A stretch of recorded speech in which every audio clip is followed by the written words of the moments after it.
प्यारे बच्चों नमस्कार। आज की ऑनलाइन क्लास में आपका स्वागत है। आज हम करेंगे कक्षा 8 विज्ञान विषय में अध्याय 7 के MCQ पौधे एवं जंतुओं का संरक्षण। तो पहला प्रश्न आपकी स्क्रीन पे, संरक्षण का क्या अर्थ है? तो यहाँ पर 4 ऑप्शन आपके सामने, रक्षण, सुरक्षा, सहायता, सावधानी। तो यहाँ पर संरक्षण का अर्थ है रक्षण। तो इसके बाद में आगे दूसरा प्रश्न, पौधे व जंतु कहाँ पाए जाते हैं? तो आपके सामने ऑप्शन है जंगल, पानी, आकाश, क और ख दोनों। तो जो पौधे और जंतु पाए जाते हैं वो जंगल में भी पाए जाते हैं, पानी में भी पाए जाते हैं, आकाश नहीं तो क और ख दोनों। इसका आ जाएगा लास्ट वाला ऑप्शन, इसका सही है।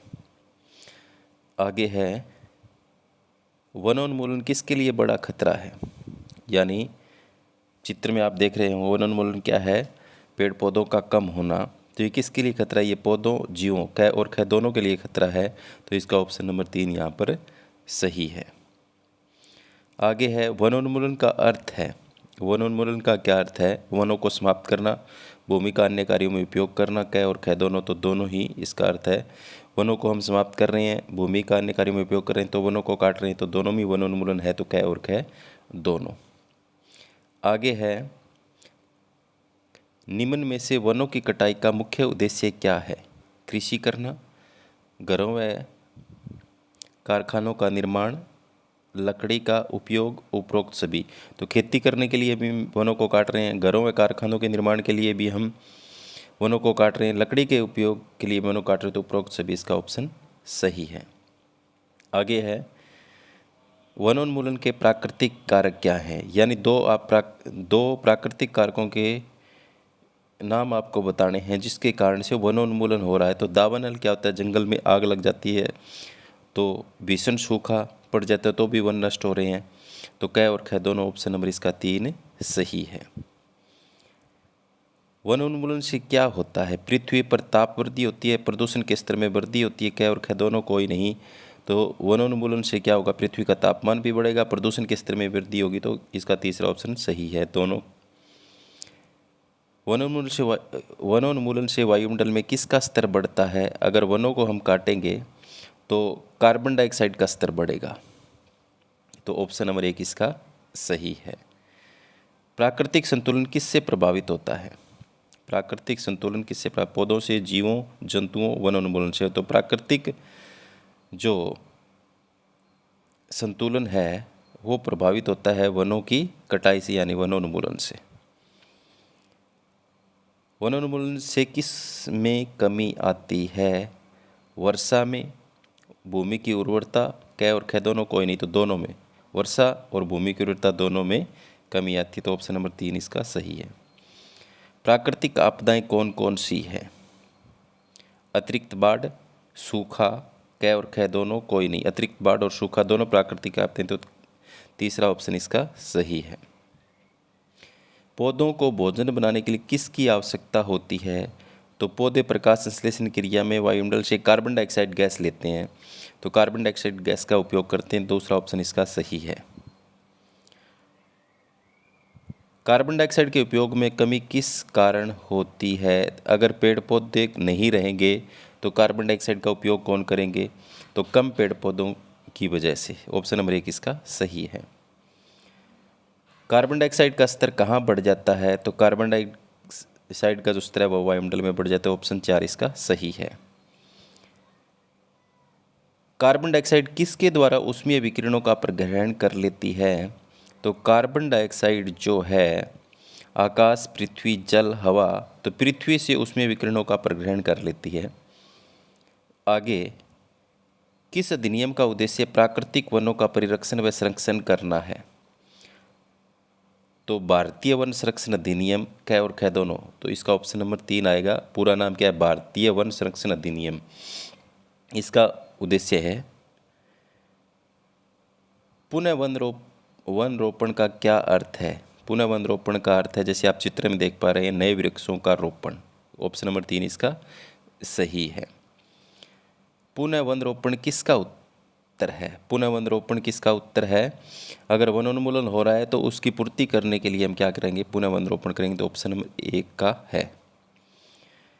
कागज उत्पादन के उपयोग में किसकी कमी आएगी? अगर कागज उत्पादन के उपयोग में किसकी कमी आएगी? हानिकारक रसायनों के। ऑप्शन नंबर 4 इसका सही है। कागज की बचत से कागज उत्पादन में किसकी बचत होगी? तो इसमें जल और ऊर्जा दोनों की बचत होगी। ऑप्शन नंबर 3 इसका सही है।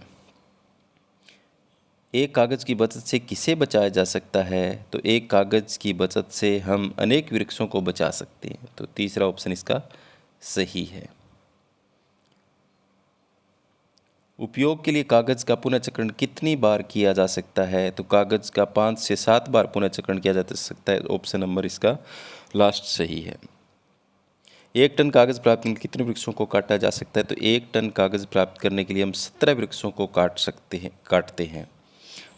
तो कागज का अगर पुनर्चक्रण हम करेंगे तो हम वृक्षों को बचा सकते हैं। जो पक्षी संसार के अन्य भागों से उड़कर आते हैं वह क्या कहलाते हैं? उन पक्षियों को कहते हैं प्रवासी पक्षी। रेड डाटा पुस्तक के विषय में अधिक जानकारी कहाँ से प्राप्त की जा सकती है? तो रेड डाटा पुस्तक के विषय में अधिक जानकारी कंप्यूटर पर प्राप्त की जा सकती है। निम्न में से लाखों वर्ष पूर्व कौन विलुप्त हो गए थे? तो आप चित्र में देख सकते हो कि इसका चित्र है, ये डायनासोर का चित्र है जो विलुप्त हो चुके हैं। वे जंतु जिनकी संख्या एक निर्धारित स्तर से कम हो, विलुप्त हो क्या कहलाते हैं? तो उन जंतुओं को कहा जाता है संकटापन्न जंतु। इन जंतुओं का रिकॉर्ड भी रखा जाता है। निम्न में से सतपुड़ा राष्ट्रीय उद्यान में कौन पाए जाते हैं? तो आप चित्र में देख सकते हो, शेर भी पाया जाता है, हाथी भी, जंगली भैंसे तीनों पाए जाते हैं। तो उपरोक्त सभी इसका ऑप्शन आएगा। कौन सा जानवर धीरे धीरे वनों से विलुप्त हो रहा है? तो आप चित्र में देख रहे हो कि इसका चित्र है बाघ। बाघ वनों से लुप्त हो रहा है। बाघ परियोजना का उद्देश्य क्या है? बाघों का संरक्षण, बाघों की उत्तरजीविता, संवर्धन, उपरोक्त सभी। राष्ट्रीय उद्यान में क्या सर्वोत्तम किस्म का मिलता है? राष्ट्रीय उद्यान के अंदर टीक सागौन सर्वोत्तम किस्म का मिलता है। Option number 1। भारत का प्रथम आरक्षित वन कौन सा है? तो भारत का प्रथम आरक्षित वन जो है वह सतपुड़ा का है। निम्न में से राष्ट्रीय उद्यान में किसका संरक्षण होता है? तो राष्ट्रीय उद्यान में वनस्पति जात का भी होता है, प्राणी जात का भी, ऐतिहासिक वस्तुओं का भी होता है। तो उपरोक्त सभी का होता है।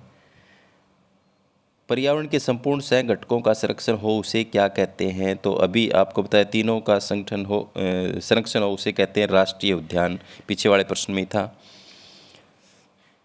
निम्न में से अभ्यारण्य में क्या निषेध होता है? तो अभ्यारण्य के अंदर क्या है? जंतुओं प्राणियों को मारना निषेध होता है, शिकार करना निषेध होता है, पकड़ना निषेध होता है। तो उपरोक्त सभी आएगा इसका। आगे है, जहाँ वन्य प्राणी सुरक्षित व संरक्षित रहते हैं उन्हें क्या कहते हैं? तो उन्हें कहते हैं वन्य प्राणी अभ्यारण्य। ऑप्शन नंबर 3 इसका आएगा। निम्न में से प्राणी जात कौन से हैं? चिंकारा, नीलगाय, हिरन, चित्तल, तेंदुआ, उपरोक्त सभी प्राणी जात हैं। वनस्पति जात कौन से हैं? तो साल, सागौन, आम, जामुन, सिल्वर फर्न, ये उपरोक्त सभी क्या हैं? वनस्पति जात हैं।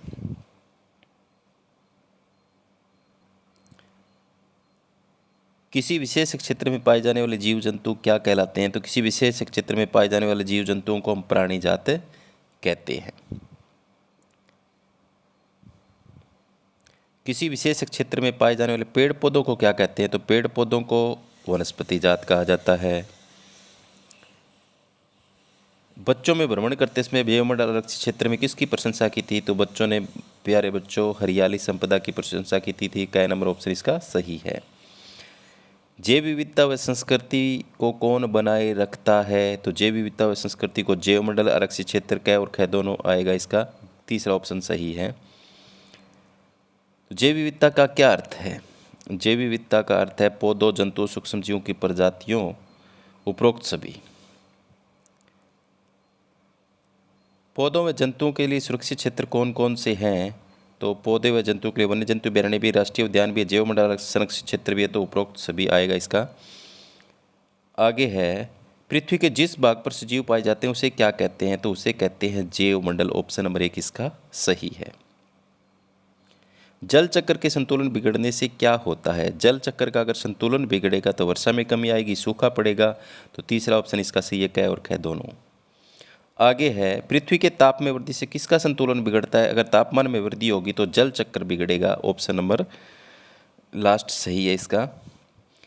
कार्बन डाइऑक्साइड किसके द्वारा ऊष्मीय विकिरणों का प्रग्रहण कर लेती है? तो ये पीछे भी आ चुका था प्रश्न, पृथ्वी के द्वारा ऊष्मीय विकिरणों का प्रग्रहण कर लेती है। तो ये थे कुछ MCQ। उम्मीद करता हूँ कि आपको समझ में आए होंगे। जो बच्चे नए हैं वो चैनल को सब्सक्राइब करें और अपने साथियों को ज़रूर भेजें। धन्यवाद।